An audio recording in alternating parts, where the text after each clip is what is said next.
The families of almost 200 aged care residents are in a state of disbelief tonight. The shock closure of 3 Wesley Mission nursing homes.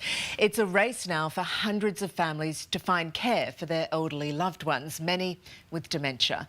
Joining me now is the CEO and Superintendent of Wesley Mission, Reverend Stu Cameron. But first I want to go to Jennifer Asher, whose 86-year-old mother Margaret is one of those residents searching for alternate care. Jennifer, you heard about this for the first time just days ago. Did you have any indication this was about to happen? Absolutely none. We received an email around 12:42 on Tuesday saying that there was an important meeting that was scheduled at 3:45 and asking residents' families to please attend or by calling in. But it wasn't until families attended the call that they were advised that the facility was closing. Your stomach must have dropped. Your mum has dementia. We know that older people like routine and familiarity, but in her case, it must be pretty frightening. It is, because she doesn't understand, and she's now in a position where she's kind of non-verbal. She needs assistance for everything that she does, including meals. You can tell her today what's happening and she'll be extremely frightened and anxious about what's going on. And then the problem is, a couple of minutes later, 5 minutes later, she's forgotten. I don't think this is going to end well for my mum. I'll be very honest about that. We can't even take her out right now for a doctor's visit because you know, if she needs medical assistance, we have to have them come in. Taking her just to a medical appointment, she returns, she's confused, she doesn't know her room, she doesn't know the things in her room, she wonders where she is. She says everything's changed. What's changed? My room is, my home isn't the same. And that's just for a 1-hour leave the facility doctor's appointment. So we have had to stop doing that because it upsets her for usually weeks at a time before she finally settles down. So, a whole change of staff and those people around her, the other residents, the care, her room, everything will change. It is absolutely heartbreaking, but obviously still you've got all the practical things to consider. I mean, how are you going to find anywhere else? There's going to be 200 places needed for all of these residents now. How confident do you feel you'll find somewhere for your mum? Well, they have said that there will be some assistance in doing that. But again, we all know that right now the healthcare system, especially for aged care, is in crisis.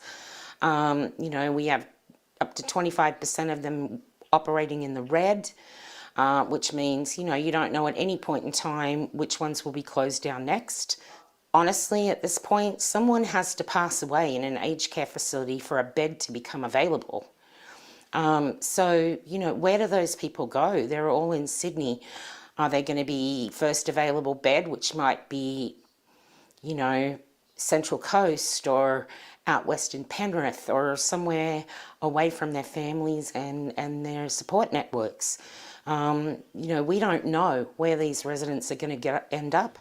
Where do you think things went wrong? Do you think that the government should have stepped in and helped people like your mum? I guess, is the system just completely broken, or are you concerned about Wesley Mission and how they handled things?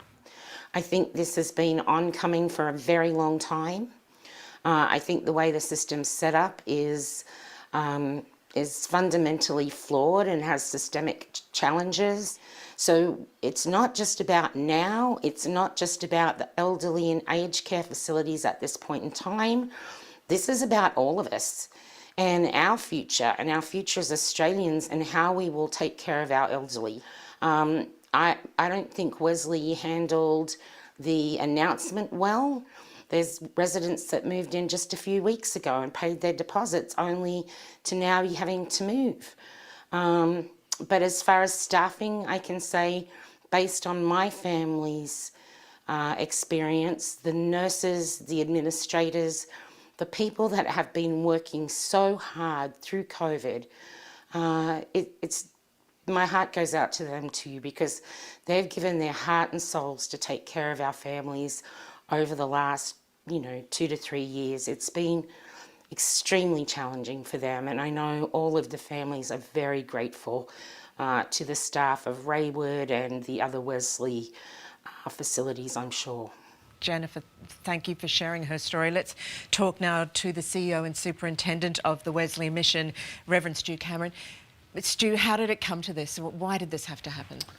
Well, first of all, Layla, my heart aches for Jennifer and for her mother, Margaret. I mean, I can only begin to imagine how hard the last couple of days have been, and not just for them, but for the 198 other residents, their families, and for our staff. But why? Why does it have to happen? Yeah, well, it is a sector, as Jennifer has said, that has been under enormous pressure for a long period of time. There are systemic issues. We're 100% supportive of the reforms that emerged from the Royal Commission. We think they're the right things to be doing. But there's still a lot of uncertainty in the sector, particularly around funding and around how the system can be viable moving forward. And whilst Wesley Mission, we're a large community services organisation, we're a small aged care provider, and it's a particular struggle for smaller aged care providers like us, given the complexity that's now in the system and the economics of it. So what are you talking about? You can't afford staff, or you... Well, attracting and retaining staff, and I totally agree with Jennifer, the staff we have been and continue to be magnificent. But attracting and retaining suitable staff, I mean, for a long time, aged care staff have been underpaid by comparison with other workers in similar parts of the care sort of sector. And so it's been very difficult to retain staff over a longer period of time. But where are these people going to go? There's 199 elderly people with nowhere to live. Where are they going to go? Well, we've been heartened today. We've been contacted by around about a dozen providers here in Sydney who've reached out to us saying that they would love to assist us as they're able to and as is appropriate to find new homes for our residents, but also to find new places of employment for our staff. And so we'll obviously work closely with them. Let me really stress that it has to be the right home. It has to be the right place. It has to be the right place for Margaret and for other residents as well. So if they can't afford these new homes or there aren't places for them, what are you going to do? Where do you put them? Like, are they out the door? We will not close any of these centres until every one of those 199 residents has another place that they and their families are happy and satisfied with, they believe can be the appropriate new home for them. We've appointed a partner, My Care Path, who will work with families and with us to find those new places if families want to take. Will they be close to their families though? Will they have to move? We think the appropriate place for residents is in close proximity to where they currently are, and we'll do everything we can. I mean, there might be some residents that take the opportunity to move to a different location, but I think the majority of residents will want to be nearby to the current location, and we'll do everything we can to ensure that that happens.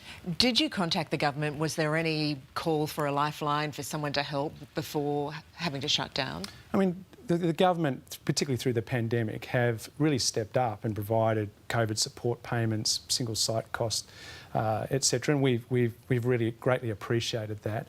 In this case, again, because we're a large community services provider, we don't believe that we are able to access some of the funding that's available for small providers, small organisations. So really our hands were tied in terms of the economics of this situation, as extraordinarily difficult as the decision has been. So you know, I guess, better than anybody, the crisis facing the industry. People who are watching, should they be worried the home that their parents are in could be next? I think, Layla, there's a lot of change that has happened and will continue to happen in the sector. Yes, I think there will be more. I don't think we're the first. I don't think we'll be the last. I think there's consolidation that will happen with these new reforms because it is an enormously complex sector to be involved in. There's particular requirements on providers around clinical governance, etc., which are absolutely fundamentally important and should be committed to. But so by that you mean having the right staff to look after everybody properly? And having the right resources in place, etc. Yeah, you really need to be single-minded about aged care and particularly residential aged care. So what would you say to the government about what needs to be done moving forward? How can we provide a great standard of living for our elderly people who deserve it? Well, our older Australians deserve to live with dignity in their older years, whether that's at home or in a residential aged care setting. And we believe that whilst the federal government have a particular responsibility in leading this conversation about what is appropriate, we think it's a conversation the whole community should be engaged in, because this is a whole of society, whole of community challenge for us right now. As our population ages, as the cost pressures become greater, we have to have a significant conversation about how it is that we fund adequately aged care moving into the future. And what's the time limit on if somebody can't get a place out of your home? How long are you going to stay open to look after somebody who can't be moved? We will be staying as long as open as long as possible, as long as necessary for people to find the right place. So there's no limit? Not at this point in time, no. OK. Thank you, Reverend Stu Cameron. Thank you, Jennifer Asher. We do wish you and your mum all the best.